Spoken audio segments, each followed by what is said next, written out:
Hello friends, welcome to ইনফোটেনমেন্টে সকলকে স্বাগত জানাই। ডব্লিউবিএসএসসি গ্রুপ সিডি এর জন্য যে আমরা ম্যাথ প্র্যাকটিস করছিলাম, তো আমাদের চ্যাপ্টার 3 চলছে এবং আমাদের চ্যাপ্টার 3-র টাইপ 4 করবো আজকে। টাইপ 3 পর্যন্ত হয়েছে। তো যারা এর আগের চ্যাপ্টার বা এর আগের টাইপগুলো দেখোনি তারা অবশ্যই দেখে নেবে। একদিক থেকে আমরা সিলেবাসটা কমপ্লিট করছি। আচ্ছা, তো আজকের প্রথম কোশ্চেন হচ্ছে, দুটি বর্গক্ষেত্রের ক্ষেত্রফলের অনুপাত 4:9, তাহলে তাদের বাহুগুলোর অনুপাত কত হবে? আচ্ছা, প্রথমত আমরা একটা জিনিস দেখব যে এগুলো তো সূত্র জানতে হবে, ক্ষেত্রফলের সূত্র জানতে হবে, তাহলে হবে। আমি আগে একটা ট্রিক্স বলি, ওটা দিয়ে যদি অপশানগুলো পেয়ে যাও তাহলে করে নেবে, ফালতু টাইম নষ্ট করে লাভ নেই।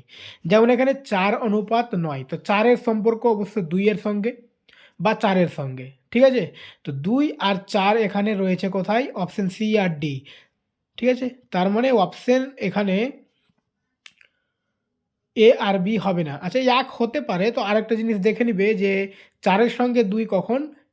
যে 4-এর যদি আমরা বর্গমূল করি, তো এখানে বর্গমূলও দেখব না আমরা। 4-এর সঙ্গে সম্পর্ক হচ্ছে 2 বা 4-এর, আর 9-এর সঙ্গে সম্পর্ক হচ্ছে 3-এর। তো সি আর ডি এর থাকছে এখানে 3, ঠিক আছে?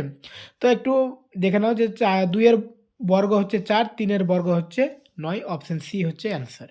ঠিক আছে? তো এটা এমনিতে ইজি, এবং এখানে বর্গেরই সম্পর্ক। কোনো অঙ্কতে একটু বেশি সূত্র দেখতে হয়, ওটাও আমরা দেখব, ঠিক আছে? এভাবে একটু মিলিয়ে নেবে, যদি অ্যান্সার পেয়ে যাও তো ওটাই করবে, আর যদি অ্যান্সার না বুঝতে পারা যায় তাহলে অঙ্ক করবে। চলো আমরা অঙ্ক করি। কিভাবে করব? দেখো, বর্গক্ষেত্রের ক্ষেত্রফল বলেছে, তো বর্গক্ষেত্রের ক্ষেত্রফলের সূত্র হচ্ছে বাহু স্কয়ার, ঠিক আছে? তার মানে একটা বর্গক্ষেত্রের ক্ষেত্রফল কি বলছে? বাহু স্কয়ার সমান হচ্ছে 4। তার মানে বাহু সমান কত হবে? বাহু সমান কত হবে? তাহলে স্কোয়ারটা এখানে রুট হয়ে যাবে, মানে 4-এর বর্গমূল বের করতে হবে। তার মানে ওই বর্গক্ষেত্রের বাহু অবশ্যই 2। বর্গক্ষেত্রের বাহু যদি 2 হয় তাহলে ক্ষেত্রফল 4 হবে, 2 গুণিত 2। তাহলে এখানে অপশন সি এই শুধু 2 রয়েছে, তো আমাদের অ্যান্সার অপশন সি 2। আর এটা দেখো, এটাও একই রকম, √9 সমান হয়ে যাবে তাহলে 3, 9-এর বর্গমূল হচ্ছে 3, অপশন সি হচ্ছে অ্যান্সার। আশা করি বুঝতে পেরেছো, খুব ইজি অঙ্ক, আমি একটু বেশি হেজাই দিলাম, ঠিক আছে? ওই সরি, ঠিক আছে। তারপরে দেখো, দুটি গোলকের পৃষ্ঠের ক্ষেত্রফলের অনুপাত 49:25 হলে তাদের আয়তনের অনুপাত কত হবে? দেখো, এখানে আয়তন বলেছে আর এখানে ক্ষেত্রফল, তার মানে আমাকে অনেক কিছু দেখতে হবে, ঠিক আছে? তো আমি এতটা কিছু দেখব না, সূত্র দেখব না। আমি কি করব?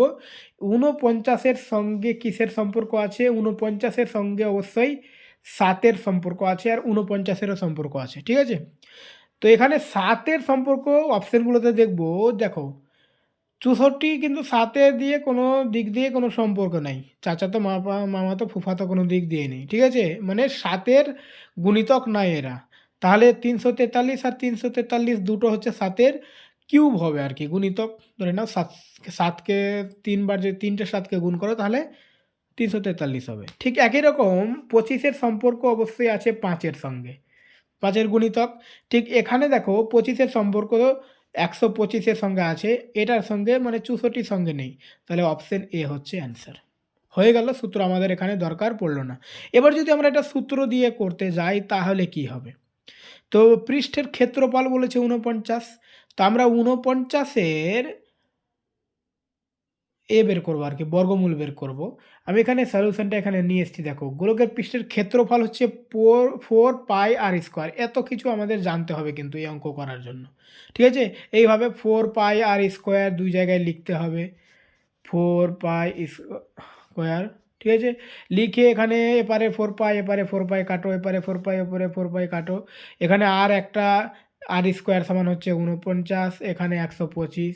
তার মানে আর এর মান অবশ্যই 7 হবে, 125-এর মানে 5 হবে। অনেক কিছু ঝামেলা আছে, দরকার নেই, ঠিক আছে?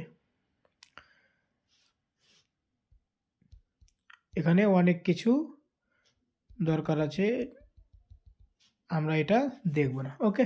তো আমরা অবশ্যই অ্যান্সার পেয়ে গেছি, 343:125, ঠিক আছে? বলছে দুটি ঘনের আয়তনের অনুপাত 64 আর 343। ঠিক আগে এখানে আমরা ওই সম্পর্কটা দেখব, ঠিক আছে? আচ্ছা, স্ক্রিনে কিন্তু এখানে নিচে অ্যান্সার দেখা যাচ্ছে, ওটা ঠিক আছে, আমরা অঙ্ক শিখব। দুটি ঘনের আয়তনের অনুপাত হচ্ছে 64 আর 343। দেখো 64 হচ্ছে 4-এর ঘন, মানে 4 কিউব করলে হবে 64, আর 343 হচ্ছে 7-এর ঘন, ঠিক আছে? তো মানে 7-এর কিউব হচ্ছে 343, তো 4 আর 7 আমরা পেয়ে গেছি, অ্যান্সার অপশন বি। ঠিক আছে? এমনিতে এই অঙ্কটা এভাবেই হবে।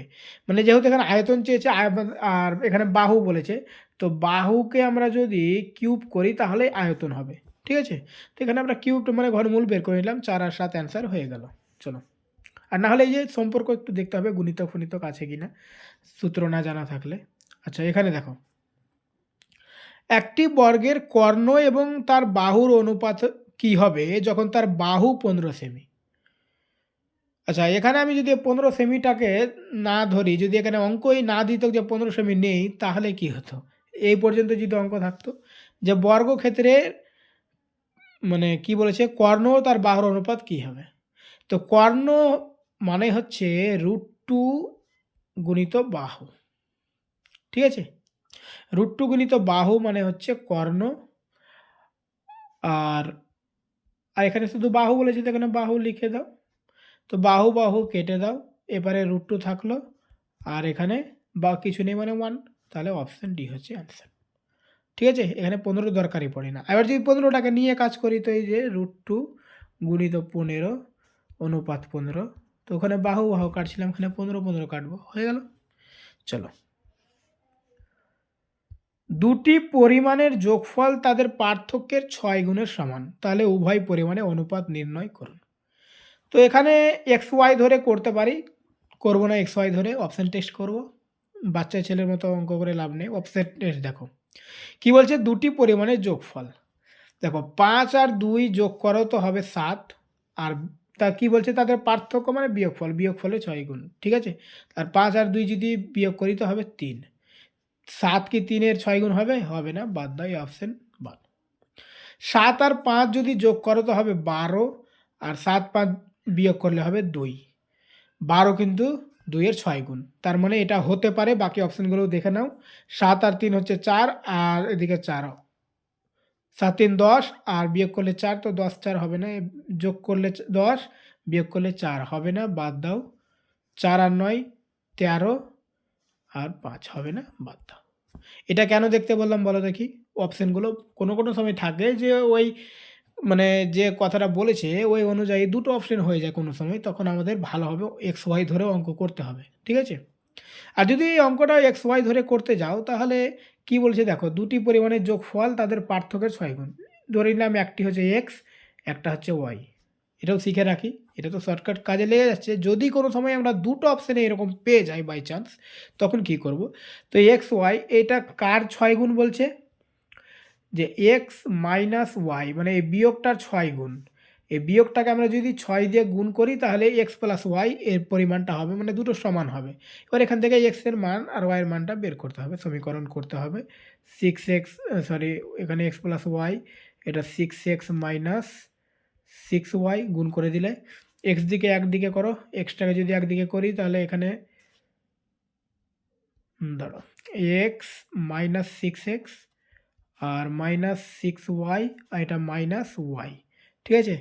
এবার এখানে 6x আর প্লাস এক্স আছে, তাহলে এটা মাইনাস করলে কত হবে? 5x, তো মাইনাস 5x হবে। আর এখানে যেহেতু দুটোই মাইনাসে চলে আসছে, তো যোগ হবে, যেহেতু দুটোই মাইনাস। হ্যাঁ, তো দুটো মাইনাস আসলে মাইনাস 7y। তাহলে এক্স বাই ওয়াই 5 7-এর মানে 5 7 আছে, এটা কিন্তু এটা নিয়ম না, আমরা আগে করেছি এরকম। মাইনাস মাইনাস কেটে দাও। এবার এক্স বাই ওয়াই যদি এভাবে করি আমরা, তো এখানে দেখো কোনাকুনি হিসাবে আসবে। 5-এ এক্সের সঙ্গে 5 আছে, তার মানে এই কোনাতে 5 বসবে, আর ওয়াইয়ের সঙ্গে 7 গুণ হয়ে আছে, তার মানে এখানে 7 বসবে এখানে। মানে কোনাকুনি যদি গুণ করি তো আবার এটা আসবে, তার মানে এক্স আর ওয়াইয়ের অনুপাত হয়ে গেল 7 5। ঠিক আছে? এইভাবে করা যাবে এক্স ওয়াই ধরে, আর বাকি তো আমি যেভাবে করলাম। ওকে, থ্যাংক ইউ।